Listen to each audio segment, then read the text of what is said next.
संसद का मानसून सत्र समाप्त होने के बाद भाजपा अब हरियाणा, महाराष्ट्र और झारखंड विधानसभा चुनाव की तैयारी में जुट गई है। भाजपा के उम्मीदवारों की पहली सूची इस महीने के अंत तक जारी की जाएगी। इस बाबत बीजेपी ने चुनाव की रणनीति पर कई अहम बैठकें भी की हैं और 15 अगस्त के बाद केंद्रीय चुनाव समिति की भी बैठक होनी तय है।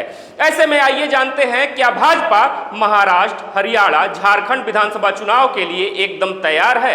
साथ ही जानते हैं क्या है भाजपा की खास रणनीति इन चुनावों को लेकर। बता दें कि संसद का मानसून सत्र समाप्त होने के बाद बीजेपी अब आगामी विधानसभा चुनाव की तैयारी में जुट गई है, क्योंकि इस साल के अंत में हरियाणा, महाराष्ट्र और झारखंड विधानसभाओं के चुनाव होने वाले हैं और बीजेपी अभी महाराष्ट्र में गठबंधन की सरकार में है, वहीं हरियाणा में अकेले ही राज कर रही है, जबकि झारखंड में झारखंड मुक्ति मोर्चा और कांग्रेस गठबंधन की संयुक्त सरकार है।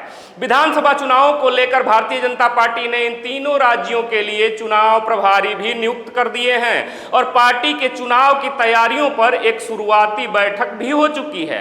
एक दैनिक अखबार की रिपोर्ट के अनुसार यदि देखा जाए तो बीजेपी इस महीने के आखिरी में तीनों राज्यों के लिए विधानसभा उम्मीदवारों की पहली सूची जारी करने की योजना बना रही है। महाराष्ट्र के लिए 30 से 35 उम्मीदवार, हरियाणा के लिए करीब 20 और झारखंड के लिए 25 उम्मीदवारों की घोषणा करने पर काम चल रहा है। बता दें कि उम्मीदवारों की पहली सूची में वे सीटें शामिल होंगी जो भाजपा पिछले चुनाव में या तो हारी थी या कम अंतर से जीती थी। इसमें एससी और एसटी समुदायों के लिए आरक्षित कुछ निर्वाचन क्षेत्र भी शामिल हो सकते हैं। लोकसभा चुनाव परिणाम से सबक लेते हुए भाजपा पूरी तरह से अब चौकन्ना है।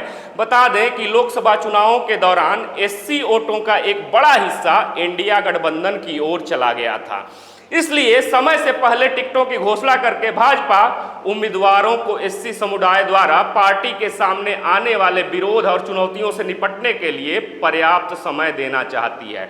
हालांकि भाजपा को हरियाणा और झारखंड में टिकटों का ऐलान करने में कोई खास दिक्कत नहीं होने वाली है, क्योंकि भाजपा हरियाणा और झारखंड में ज्यादातर सीटों पर अकेले ही चुनाव लड़ेगी।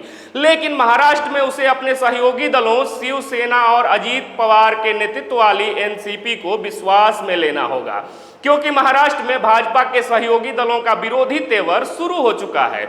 सूत्रों के मुताबिक माना जाए तो भाजपा की केंद्रीय चुनाव समिति 15 अगस्त के बाद बैठक करेगी। इसमें उम्मीदवारों की पहली सूची तैयार की जाएगी। बता दें कि पिछले साल मध्य प्रदेश, राजस्थान और छत्तीसगढ़ के विधानसभा चुनावों में पार्टी ने जिन सीटों पर हार का सामना किया था, वहां भी भाजपा ने उम्मीदवारों की जल्दी घोषणा करके इस रणनीति को अपनाया था और यह रणनीति कारगर भी साबित हुई थी, क्योंकि पार्टी ने 2018 में हारी हुई कई सीटें जीती थी इन राज्यों में और वर्तमान में इन तीनों राज्यों मध्य प्रदेश, राजस्थान और छत्तीसगढ़ में भाजपा की ही सरकारें हैं।